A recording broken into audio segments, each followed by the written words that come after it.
Welcome to Happy Maths Hour, Education for Life in the 21st Century, Part 2. Welcome from myself, Caroline from Bubbly Maths, and Toni, go ahead. Hello. Yes, we're just going to chat about teaching this evening, and it's not really only for teachers. It's just for anybody who's interested in education, and particularly as well as teachers, parents who might be working a bit with their children at home. Yeah, everyone's a teacher, including the children. Yes. Okay, the slide shows up. Oh, so do you like the heart? Caroline found this, and isn't it charming? I just I had to put that on because it was Valentine's Day. And that is a mathematical function, by the way. It's a graph. A graph, yeah. Yes, Is it not a function? Here we go again. Oh yes, a big graph of a function. Yes, Mm. indeed. And actually, it's sorry, that's what I wanted to show. Yes, and it's on a card, and the card which we took the picture from, and the card has a table of values from which the function is calculated. Okay, so Mandela said, "There's no passion to be found playing small in settling for a life that's less than the one you're capable of living." So we're aiming high, and that's a slogan I use a lot. But Caroline's been doing a lot of supply teaching and finding that our teenagers in the UK, many of them are certainly not aiming for a life that they could live if they were better educated, because they're more or less rejecting education now, aren't they, Caroline? Definitely. So sad. It is very, it is heartbreaking. Yes. So let's see, why is that happening? Why? I think it's something to do with the culture in the UK, and not with the immigrant culture, but with those of us who are, the originals. Okay, so what we would like to see is the growth mindset. And I think babies have that naturally. They're born with it. They want to walk and talk. And I love the picture of that toddler who's just fallen forward. He's already learnt to put his hands out when he falls so he doesn't fall on his face. But he's still not got very good balance. He's still a bit wobbly, but he's determined to learn to walk and succeed. And he keeps trying. It's quite hard work. And he knows what he wants to do. He wants to walk like all those other big people around him. And he's quite confident. He knows he can walk. Well, he knows he will learn one day. It's not. They're not really thinking about it, are they? They're just determined to do it. It's not like I will do this. No, it's just natural. They don't. It's not expressed in those words, but he's feeling it anyway, and he has got a positive attitude to mistakes. When he falls over, he doesn't think, "Oh, I can't do this," and stop trying, does he? No. So where do these negative attitudes come from? A baby knows that they want to walk. Someone in high school knows that they don't want to learn maths. Sad. It's really sad. I think we want to try and change that, because even if they are quite happy with a job that doesn't require much of an education, maybe it won't be a very secure job. Maybe they just want to be a refuse collector or something like their dad. But maybe that will be automated before long, and then they'll be out of a job. But anyway, it's not just the job. There's so much to enjoy in life. It's not just mathematics either. There's so much to enjoy in life if you're just that bit better informed and prepared for it. So I love that picture of the old man and the baby. And I think often it's the grandparents that are left to look after the little ones, and the mums and dads are so busy. And but it's not just learning to walk that little ones, babies, are so determined about. It's also learning to talk, isn't it? And be able to communicate, to be able to get what they want because they ask for it. So and the thing is, it's that determination, it's that absolute determination that they know what they want and they will get it. And again, going back to high school, they know what they want, and that is to not engage with class, and they get it because they're determined to not do it. So you've got to overcome that hump before you can engage them. Yes, but I did say that it's not true of the immigrant population by and large in even, you know, second and third generation immigrants in our country, in the UK.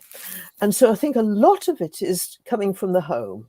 If the parents have always encouraged them to think education is important and to try at school to do their best, then they will do that, and not have the attitudes that we were talking about. So the big question is, in green on the screen, how do we encourage, nurture and manage children's natural curiosity and motivation to learn, not when they're tiny tots, but as they're growing up? You know, and the teachers alone can't do that. It has to come from both the home and the school. Of course, the teachers can kill it too, but by not teaching very well.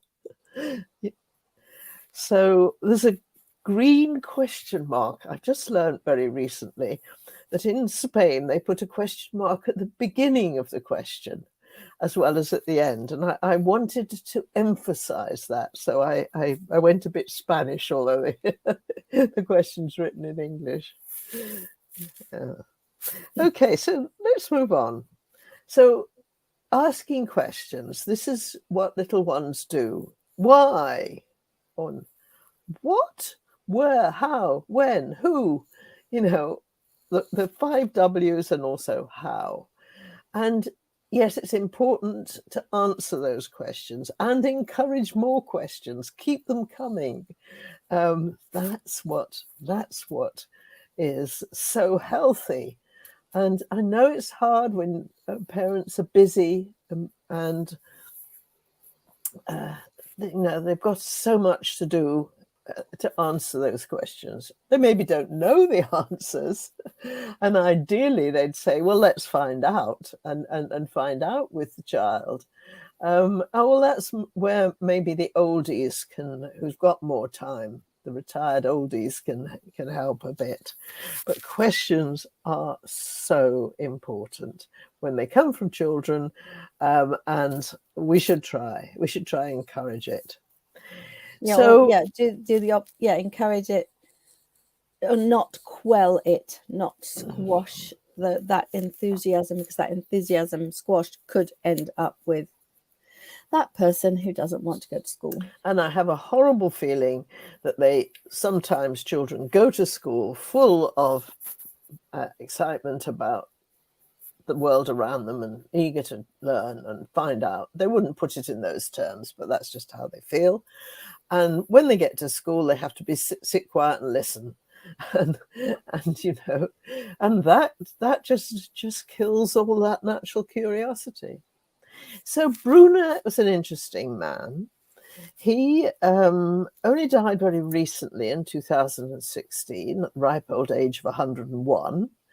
But in the middle of the last century, he came up with some theories that really revolutionized teaching. And it was just in this early 60s. It was just, before that, but these big ideas were really just beginning to take hold. And he'd developed these ideas, and people were learning about them in the 60s when I started teaching. And so Jerome Bruner's theory of development is that we learn best when we go from the concrete to the abstract in a 3-step process. So the first is play, really, and it's hands-on. It's, as you see, the young kids in the playing in the sand, they're building a pyramid. So it's very hands-on. It's something concrete, which means you've got something in your hands that's solid, and you can manipulate it. And then the second stage is learning with images. And there you see in the picture, it could be somebody at home or at school, but there's a grown-up behind,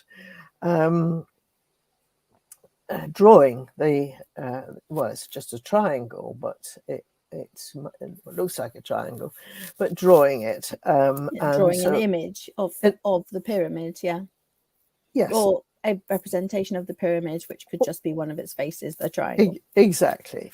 And finally, the students transformed what they have learned into something more abstract. Those are abstract ideas, and express them, communicate those ideas with language.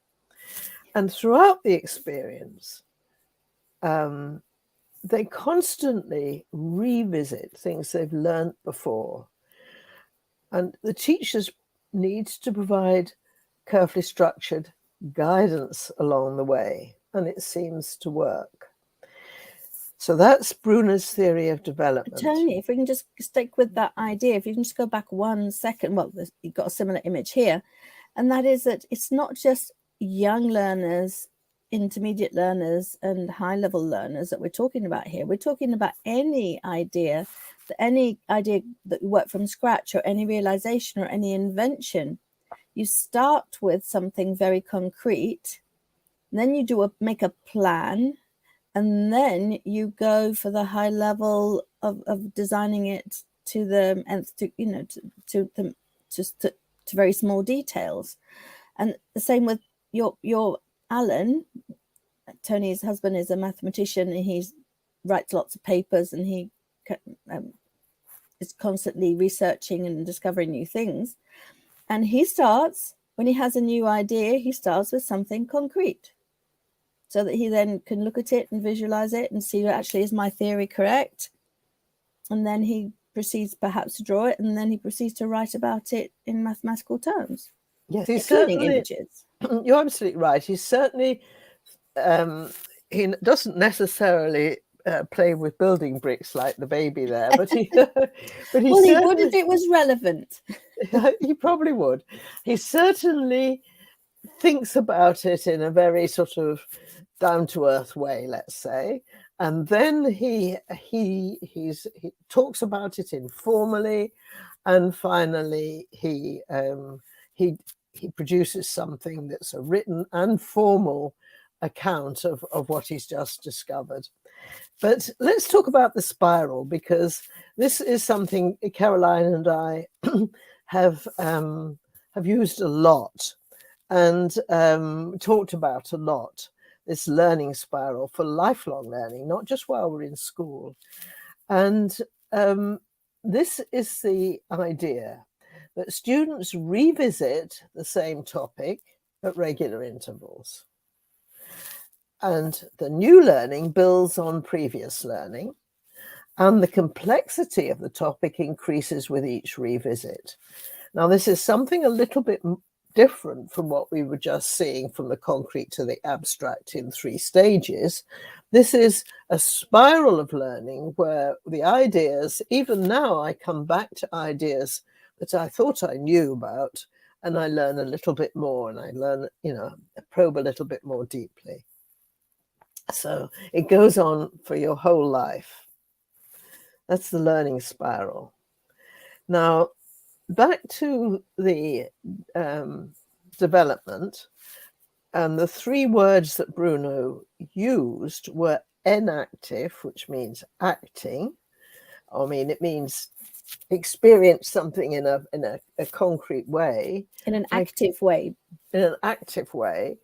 Iconic means you see it in a symbol, and symbolic means you write it, you speak it, or you write it in a formal way.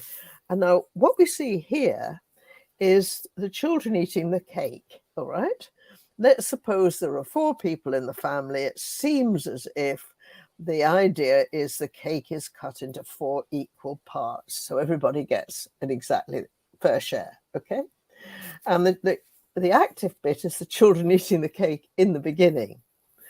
And then the mother, it seems, has drawn a picture of how you might divide that cake into 4. You see? Okay, into 4.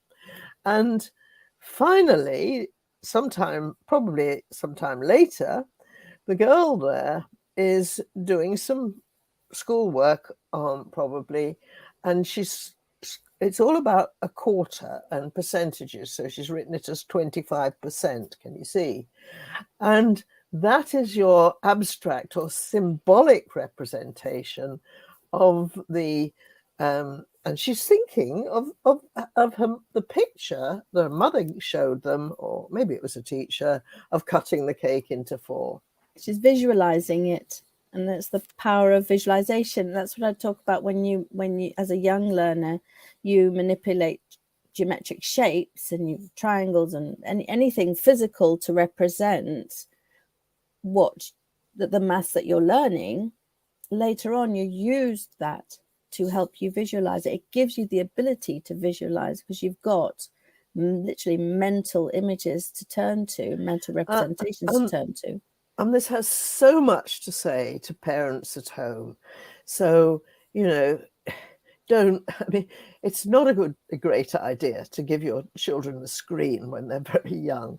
Much better give them bricks to play with and water to play with. The water doesn't cost anything, and plastic cups and things, different sizes, so they can pour water about. Especially if we can do that in the garden and the weather's nice and they can really get wet and enjoy playing with water.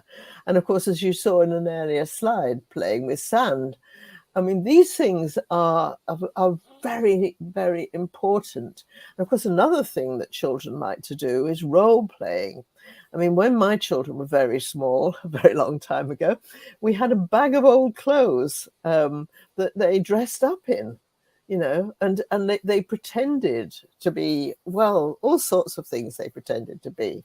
And, all this is part of a natural learning process.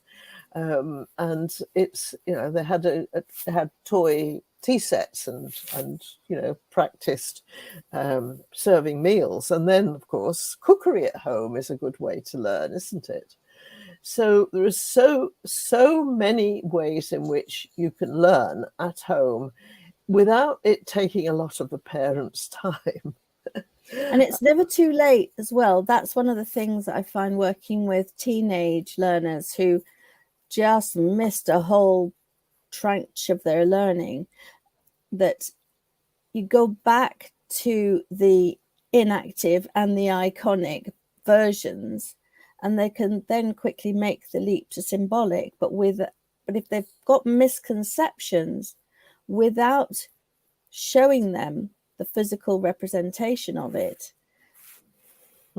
it's those misconceptions it's really hard to shift them. But if you can show them the physical representation of it, then it's like, oh, okay, so what I'm thinking doesn't make sense. And they realize it for themselves. So it's never too late. Don't just stick with pencil and equations when they're missing like fractions and they're missing basic number sense. It's never too late. And of course, they may be too old really to play with water and sand, but why not cooking at any age, really? And there's so much to learn from cooking, and you get a recipe, and you're having a party and you want to make it for more people, or it's a recipe for more people and you want to make it for a small number, or it depends on the size of your cake tin, what size you're going to make the cake. So not my experience. Teenagers are perfectly happy to get a bunch of different size containers and fill them with water and find out how much what the volume is of each of those containers. Perfectly happy to do that. Absolutely. I mean, it's a really nice lesson. That's absolutely true, and it's one of the lessons we share with teachers and parents alike, isn't it? But no, I was really meaning, sort of, I can imagine the sand pit we had in the garden for our children. Yeah, when they were you're not get them in the sand pit. Yeah, that would be harder. Yeah, and I'm not sure they'd pour water in the bath as they did when they were toddlers. It's not natural exploration, but it's more of a project. But it's absolutely using the inactive. But I do think cooking's a good idea.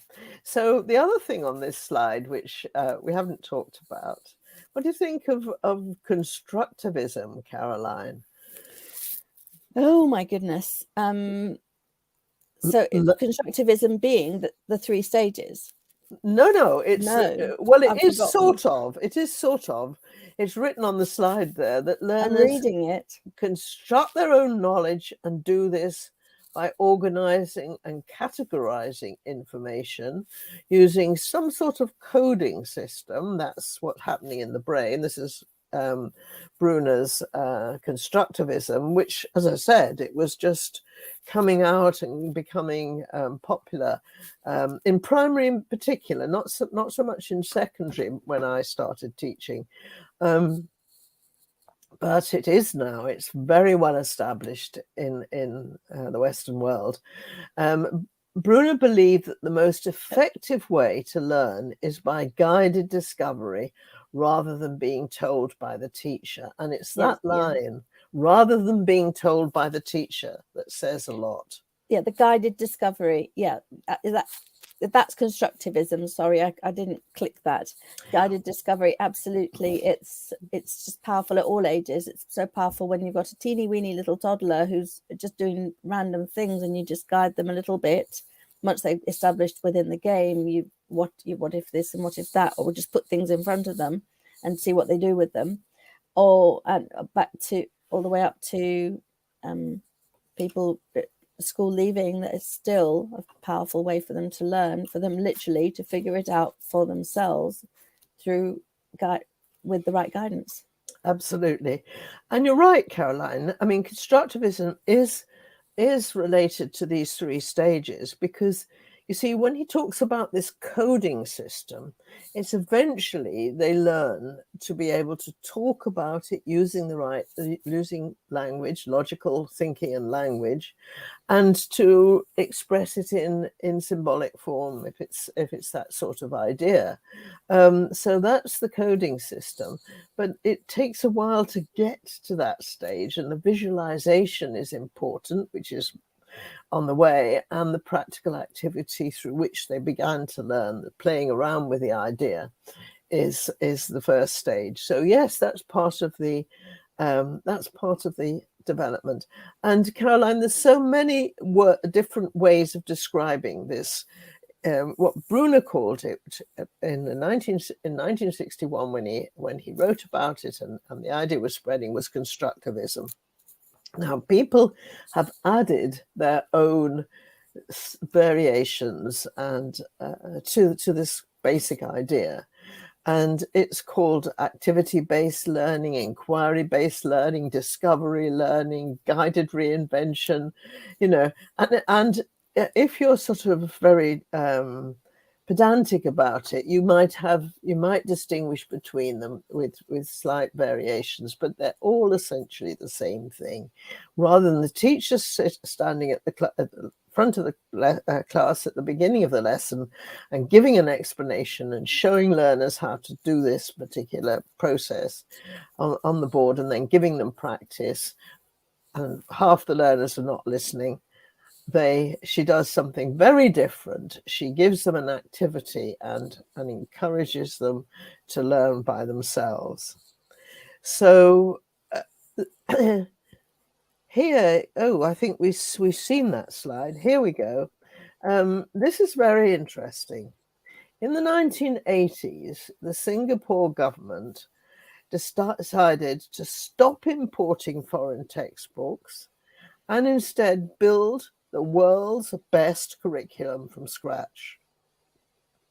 They followed Bruno's guidelines and in fact ended up on their curriculum studying fewer concepts in greater detail. Now, what's extremely interesting is that nowadays, not only do they top the world ranking in school maths and science, but in lots of places around the world, people are adopting the Singapore methodology. And they call it Singapore math or maths, okay, but actually it all comes from Bruno. Now, something that's very interesting, these world rankings in these international assessments, TIMSS and PISA, international comparisons, by the late 90s, Singapore learners were at the top of the ranking. They were really doing well, you know, in the top, usually in the top 5 in the world countries. And that was really remarkable with their curriculum, you know. But they didn't do very well in problem solving. And I got a bit involved there. I got invited to Singapore and I met with government and teacher trainers and went into some schools, and it was very interesting, you know. And then I organized, this was when I was the director of Enrich, and I organized a conference in Cambridge in the year 2000. And we had quite a lot of government officials from Singapore and some teachers who came to this conference because it was about problem solving, and they wanted to learn more about problem solving and how to do it effectively in their schools. It was really very, very interesting. And I can remember the thing that, this is 22 years ago, the thing that really surprised me at the time was how much technology they had in their classrooms. You know, a lot compared to what we had in Britain, and I'm sure that's still the case. Anyway, now they have got top of the world in problem solving as well. So it didn't take them long to address that issue. You know, they were doing extremely well in every other aspect, and they are now they top the world ranking. They're in the top 5 usually, or top 10 anyway, in not just both maths but also in science. And it's all based on this methodology that came originally from Bruno, where you start with the concrete and then you have the image, the pictorial, then something to visualize, and finally the abstract. And the little picture there is a human brain. That's ideas in the brain as opposed to building blocks or something you play with at the beginning. So that's Singapore math. Interesting, isn't it? Yes. So here's an example, right? So you've got suites or stars or canters, and you've got 10 of one sort and 5 of another. Concrete, something solid and concrete. And the question is, how many have you got all together? Well, you can start to draw a picture where that you've got a red bar showing 15 and a yellow bar for 10 and a blue bar for 5. And so you can see that the 10 and the 5 make 15. There's your picture. And then the question at the top is 10 add 5. What's that? You know, put 10 and 5 together, how many? With a question mark. And then you've got the abstract idea that 10 plus 5 equals 15 is written in the symbols on the right. So that there is, yes, so that's Singapore maths. Oh, what I should have said when I showed you these slides, I should have said so earlier. I borrowed the pictures, I'm sure they won't mind, from a website, and there is a YouTube as well, called Sprouts, and I think Caroline might Google it and put it on the list of links for this. So can I have more info? Yes, I'll do that, but I need a bit more information. Just Sprouts? Can you remember anything else about it? Sprouts, like Brussels sprouts, but not with the Brussels. Well, let's see if. Well, actually, if you just Googled Bruno and scaffolding together, you would get it, or Bruno and constructivism, I think you would get it. Okay. I'll add Bruno to it. Thank you. But thank you, Sprouts, because this I thought was really a very good, simple analysis of these very important teaching theories on which all the modern teaching is actually based, even though other people may have stolen it in the sense that they're not putting Bruno's name to it. So what about scaffolding? Well, here we go. This was what Bruno introduced the word scaffolding. And the idea is that teachers structure activities based on the students' existing knowledge and in a way that helps them to reach the desired learning outcome.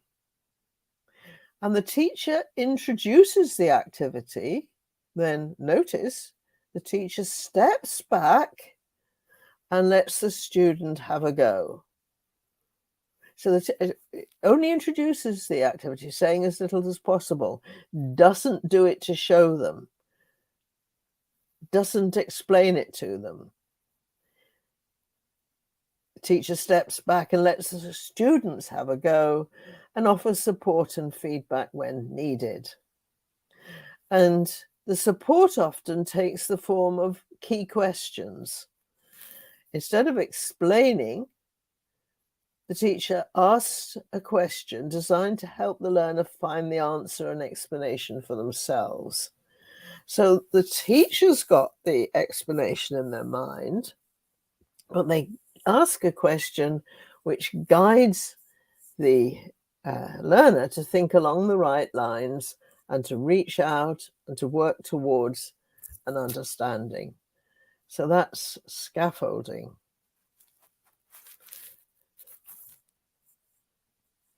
Now, I love this picture. You can see these children are, and sort of because of the light on it, it makes it particularly appealing. There are more children in the background, but those three in the front are absolutely absorbed in what they're doing, and there's two there are doing it together. The little girl with the braids is busy writing.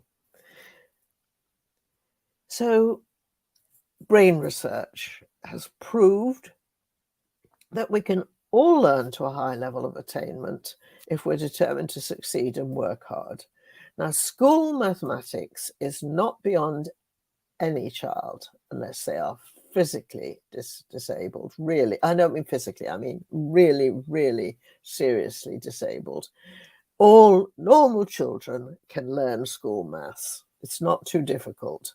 So that's what I mean by the high level of attainment. I don't say they're going to be able to,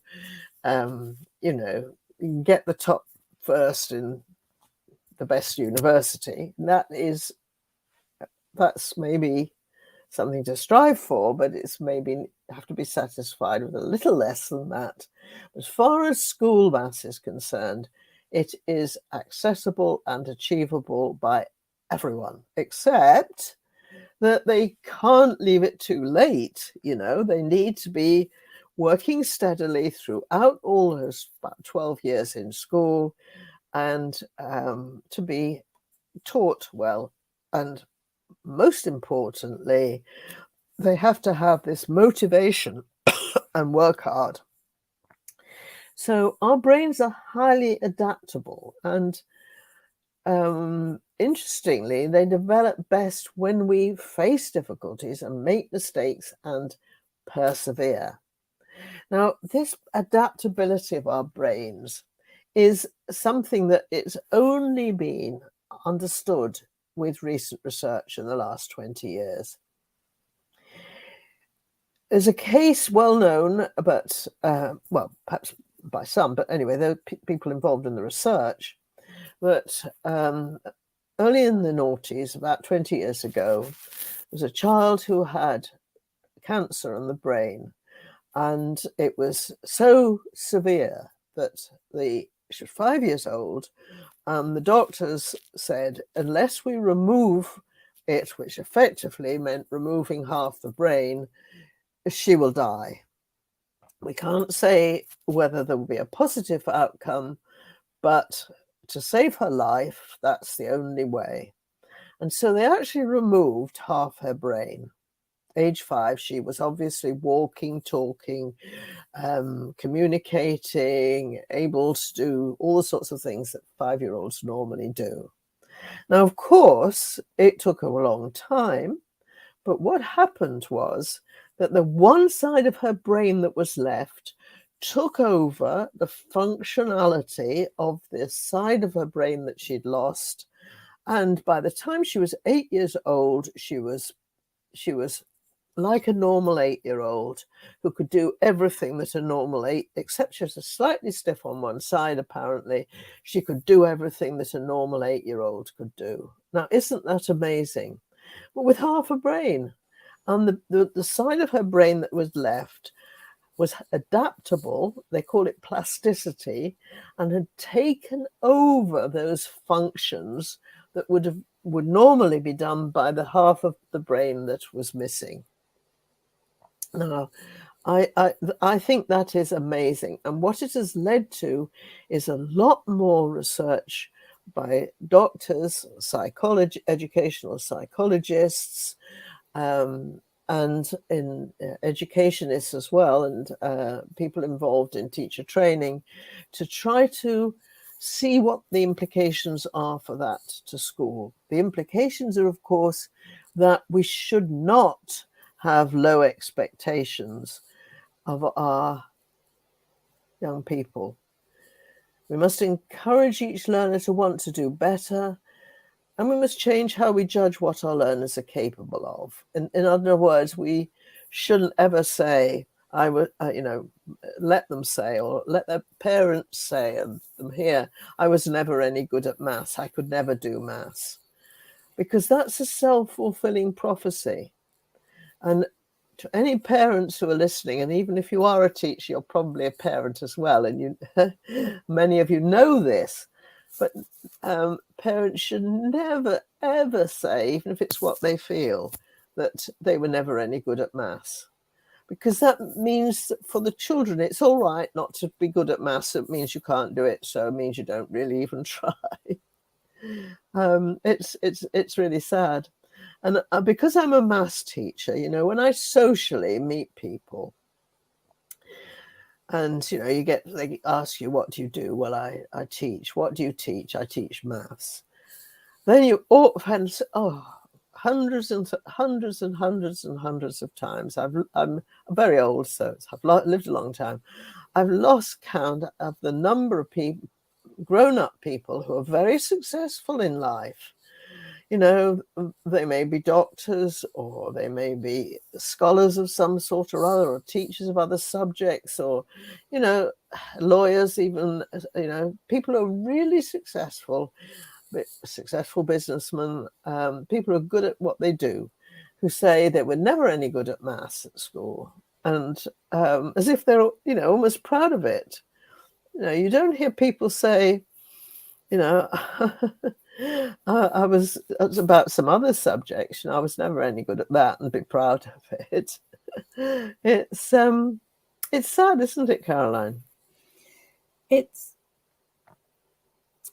that what is missing is the whole concept of whatever it is, I can learn it, I can do it. And the especially, I think it exists in the States as well, and I've seen it in Spain as well, is the whole I can't do maths. Only certain people can do maths. And one of the really upsetting things about people that feel they can't do maths is that being good at maths is equated with being clever. So people that, not everybody, of course, but there are many, many young people and adults who feel that they are lacking in intelligence because they had a bad experience with maths, which left them believing they couldn't do it. Therefore, they were stupid. And it undermines people's self-confidence massively and takes away their willingness to learn maths. But it's all that and more, isn't it? It's a lot of it's about the emotions. And, there's this maths anxiety, or actually, freezing when you presented with a maths problem and feeling that you can't do it. So the learning environment and the sort of emotions about it are so important.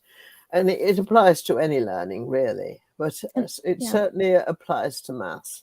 I mean, I can't answer maths questions on the spot, but I have the confidence to know that it's okay. Give me a piece of paper, give me a pen, and just give me a moment, and I can do it. And it's that, I think that's part of the problem as well. That's part of the cause, is that people who really need that moment to think and actually process and understand what's being asked of them, being expected to give an instant answer and feeling if they can't give an instant answer, they're stupid. Yes, and then there's the question of speed. Actually being able to do something quickly isn't necessarily a sign of you're good at it. It can be the person who's slower is actually somebody who thinks more deeply and is determined to understand everything, rather than somebody who's following it through because they remember how to do it. I think speed is important, but I'm quite ambivalent about competition too. I know competition stimulates some people, but for the people who, let's now talk about in a classroom, for those who actually benefit from the competition, there are quite a lot who don't benefit at all because they came last, So yeah, I'm not going to bother. I always come last. What's the point? Yes. Yeah. And it feels bad, so I don't want to do it. So Caroline and I introduce a lot of games and puzzles, don't we, Caroline? But with very much the idea that you can take a long time, okay? If it's a puzzle, but you've got to believe you can solve it, you work at it. A game, well, in certain circumstances, you might have a time limit on each move, but basically you shouldn't feel under pressure, and it's not highly competitive. And everyone can succeed. Yes. At some part of the game. Yes. So, but I understand with the Olympics and leagues and various. Whether it's sport or whether it's the mathematical Olympiad competitions or whatever it is. Yes, I know some will thrive on competition, but it's often a boy-girl thing. Quite often it's the boys who like the competition and the girls who, don't really. But maybe I shouldn't say that because these days it's not maybe politically correct. Well, it also might be feeding the whole I was rubbish at maths when I was a kid, and it's like, well, girls aren't competitive. Maybe we're feeding that by saying it. That's a thought. It's so much to think about these days. So many new concepts coming in that we've got to process and take seriously. But you see, my take on it with Enrich and with AIMSEC and everything is very much, something's worth doing. It's worth doing for its own sake. You want to do as well as you possibly can, not to beat other people, but to do better than you did last time. To do better than your personal best. Yeah, beat your personal best. Yeah. Or even if you don't beat it, you will always be striving to improve. Yes. So to do well, teachers and learners must believe in themselves, and they must think, yes, I can. Even if I can't do it now, I'll work hard until I can do it. So I found these two images. There's a second one coming up in a minute. And this is very interesting because it's come out of some joint work between neurologists, neuroscientists, medical people, and educationists, and studying the brain and human brain and the way it works. And of course, computer scientists are interested in this too. So it's all part of AI as well, artificial intelligence. So if you look around that picture, you've got the working memory, the executive control up in the frontal lobe there. And that's a bit like the random access memory in a computer, isn't it, Caroline? It's the one that basically you erase when you go to sleep or you switch off. Yes, it's short term. It's short term, yes. Blink and it's gone, in my case. And then just slightly below that, there's this area which is attention control and salience dictation. How salience means how relevant is that? What do I need to know? What do I need to use to solve this problem? And that's the area of brain which is in action there. And then in the center there, well, not quite the center, below the center there's this episodic and semantic memory systems. The caterpillar. Yes. That looks like it in that illustration, doesn't it? And that's the area of the brain which is working on sequencing and the memory, drawing from the long-term memory, making those connections to what do I know, and what can I remember that I can make use of here. That's relevant. Yeah. And then up at the top, with a little green area in our diagram, it's processing quantity information in visual spatial formats. Well, we've just been talking about visualization, and that's the area that's responsible for processing visual images, and then the orange area there is for the area which is involved in processing number information as well as symbols. Now, of course, all these have to be connected. They have to work together, and it's setting up those connections that's the learning that happens in the learning process for any particular learning that's taking place. So it's described there as a brain network, and for mental arithmetic, let's say, for adding 5 and 8, and what do you get? So for any learning process anyway, you've got this network, and these are neurons that are fired to send impulses and messages to other parts of the brain, and to form that link which makes sense, brings together everything that's needed. Just like in a computer where you've got a network, it's modeling. I'm sorry, the computer is mimicking the human brain, and it's automated in such a way that it can do some things better than the human brain, but there's an awful lot that the human brain can do that the computer can't do. Thank goodness. But earlier on we talked about emotions. I like this diagram, and it's very interesting to look at them both together, really, isn't it? So yeah, it is. It's a good making connections again. Yes, and so the learner's emotional and social experience is going to affect the learning. And it's in that same area as the working memory, or near, the areas are near to each other.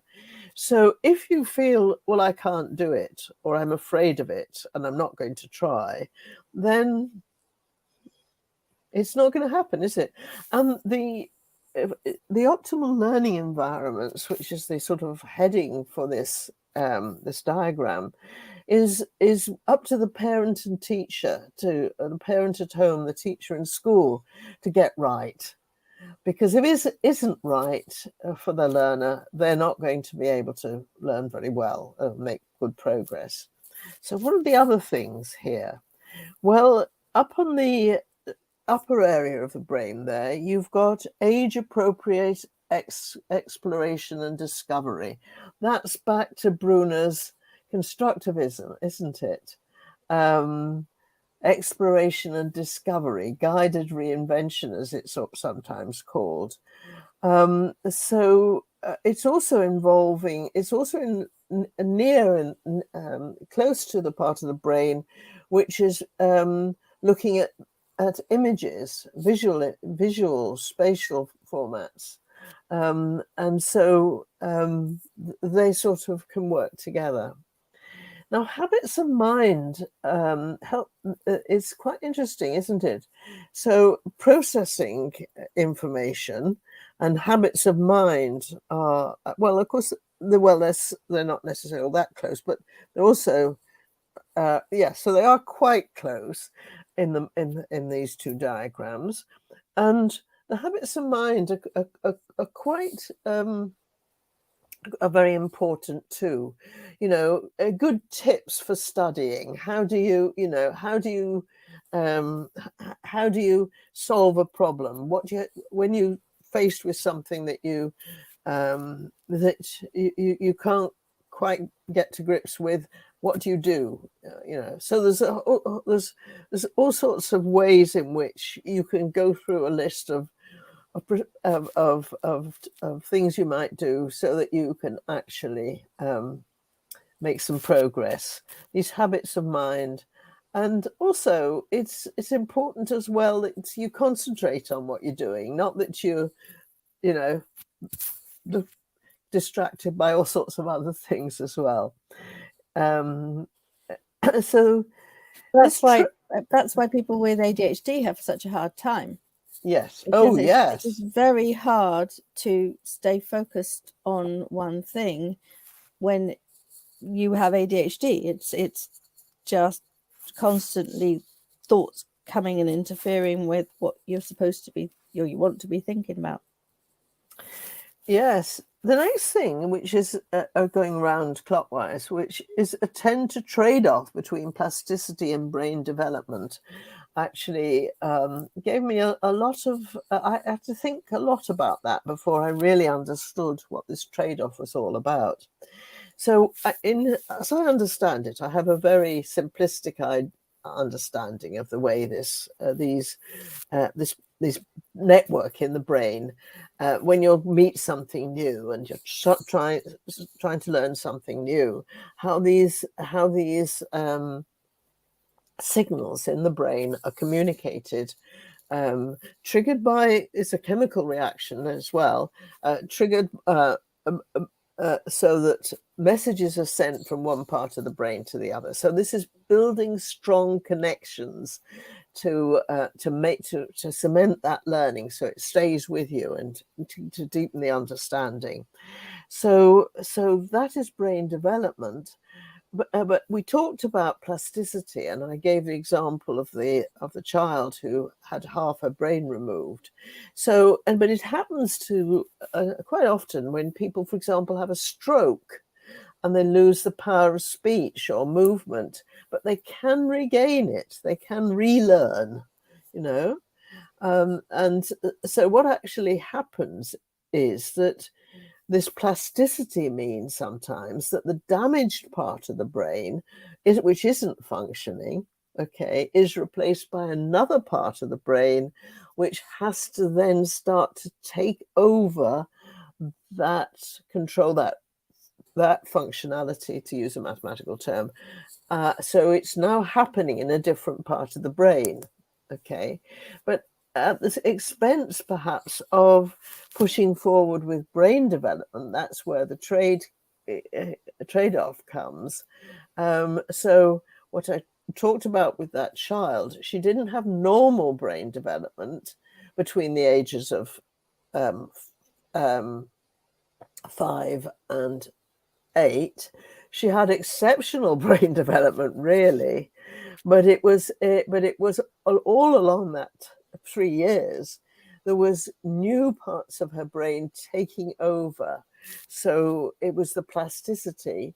So and then she had some catching up to do with her peers, other children who hadn't had anything to hold them back. So that's very interesting. And then there's at the lower part there is help learners feel safe and purposeful. And that is so important, isn't it? And again, absolutely critical. It's almost impossible. I don't know if it's impossible or not, but it is something that holds learners back if they don't feel safe, if they don't feel they can speak up. And that the fear of getting it wrong, I presume that is all about that section of the brain, that fear of getting it wrong, and therefore not engaging in the whole process at all, because they don't know, they don't want to get it wrong, so they won't engage. Oh yes, but there's the opposite of that, Caroline. There's the don't put your hand up because it's not cool to be clever. Well, there's the opposite of, well, there's that too. Oh my goodness. I was so blessed to go to a school where it was cool to be clever. So it was. Well, I didn't. I had a wonderful time until I was 13, and then I moved to London. And for the next 3 years, I had a horrible time at school because I didn't understand that it wasn't cool to be clever, you know? And I put my hand up, but you don't do that if you want to be popular. not in my day in the London school I went to, which is where the method of interactive teaching that AIMSEC teaches is so good, because no one's putting their hand up and everybody pretty much has to interact, or else they're the odd one out if they don't interact. So yes, this is asking questions where everybody's got to answer. So if it's a question which has two possible answers, yes and no, it's thumbs up for yes, thumbs down for no. Okay, and they will go, that's stupid, but they'll still put their thumb up or down. They'll still express. But actually, children, it's amazing how even big teenagers actually love it. I'm talking about the big ones, yeah. I mean, the younger ones will engage. And then the question which has four possible answers, and you give them some time to work out which is the wrong, and then you say 1 finger for answer number 1, 2 fingers for answer number 2, 3 fingers for answer number 3, and 4 fingers for answer number 4, and that makes. But you tell them, don't put your hand up until I tell you. You give them some time to think and say, and then you give a countdown, as you would for starting a race or something. Everybody must put their hand up, and of course, you use the same gamification element of rock paper scissors, as rock paper scissors go, or something along those lines, so that everyone has a rhythm and knows exactly when to indicate their answer. Yes. Now, the last one is perhaps the most important of all, so I left it to last, because lifelong learning, I really believe in lifelong learning for everyone. You've got to to make life full and interesting. It's what I wake up for every morning. I might learn something new today. I probably will. This is. It's written there, support learners to monitor their own learning, and I'm interpreting it as in school to guide and have a learning environment which actually helps learners to develop independent learning. Now, when I say it helps them to develop it, they come to school with it. After all, children, babies, as we said, they walk and talk without, they have that independence when they're even, 12 months old, but or less, but somehow they can lose that, and don't let them lose it. Okay. So I am looking at the clock now. Yes, that's it for the week. I think we should say goodbye because it's 6 o'clock. So goodbye. See you next time. Thank you for joining us. And we hope you'll come back. Oh, Caroline, before we say goodbye, shall we continue with teaching and learning next week? I would love to continue with teaching and learning. That would be a great birthday present for me. Oh yes, it's Caroline's birthday next Monday, so we even thought of putting on a recording so she could go to a party or something, but you said no, you'd have a live Happy Massage, didn't you, Caroline? Yes. I tell you what, you birthday present. Yes, you could give her a birthday present by actually by putting something on the chat line, or well, is there a chat line here? Yes, we don't have anybody watching right this second. We've had people on, but not right this second. So, but next week, by actually telling us if you've used any of these ideas, or if they're meaningful to you, or if you're somebody who was frightened of maths, and you're going to be, well, if you're somebody who's got children and you yourself thought you were no good at maths, you're going to make sure you don't let your children know that, all those things. Anything you want to tell us about, if you're a teacher who tried out any of these ideas, let us know. Put them on the chat line or on comments, because you'll see on the AIMSEC Facebook page this next week comment underneath, will be posted probably on Saturday, and you can add comments there. So that would be a lovely birthday present for Caroline. Okay, so it's time to say goodbye. Bye-bye. Thank you very much.